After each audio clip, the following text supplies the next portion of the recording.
বলিউড অভিনেত্রী মৌনি রায়ের ঘরে নাকি এক অচেনা মানুষ ঢুকার চেষ্টা করেছে, তাও আবার মধ্যরাতে, আর ভয় পেয়ে চিৎকার করেছেন অভিনেত্রী। তবে এটি সিনেমার কোনো গল্প নয়, এটি মৌনির জীবনে ঘটে যাওয়া এক সত্য ঘটনা।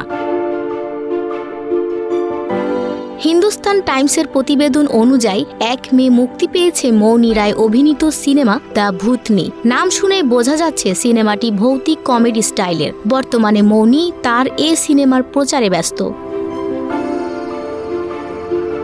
হয়তো প্রচার করতে করতেই মৌনির স্মৃতির পাতায় ভেসে উঠেছে ওই ভয়ানক ঘটনা। অভিনেত্রী তার সঙ্গে ঘটে যাওয়া এই পুরনো ঘটনার কথা শেয়ার করেছেন। মৌনি এক হোটেল কক্ষে থাকাকালীন সময়ে সেখানে একজন অপরিচিত ব্যক্তি হঠাৎ করে তার ঘরে প্রবেশের চেষ্টা করেছিলেন। সে ঘটনার কথা মনে করে আজও শিউরে ওঠেন অভিনেত্রী।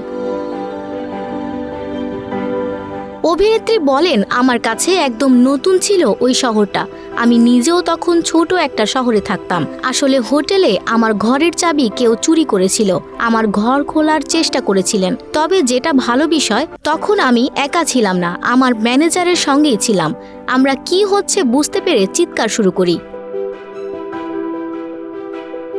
মৌনি আরও বলেন, হঠাৎ এমন ঘটনায় প্রথমে ঘাবড়ে যাই।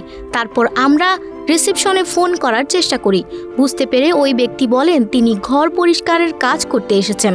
আমি তাকে পাল্টা জিজ্ঞেস করলাম, দরজায় ধাক্কা বা কলিং বেল না বাজিয়ে কে এইভাবে দরজা খুলতে আসে, তাও আবার রাত 12:30-এ? এই প্রশ্ন থেকে গিয়েছিল। তারপর ভোর হতে তড়িঘড়ি হোটেল থেকে বেরিয়ে আসি।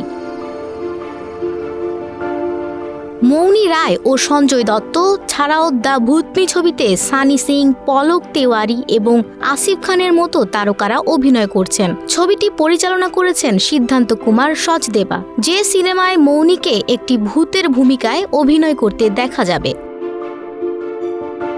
আফসানা ভুঁইয়া, প্রবাস খবর।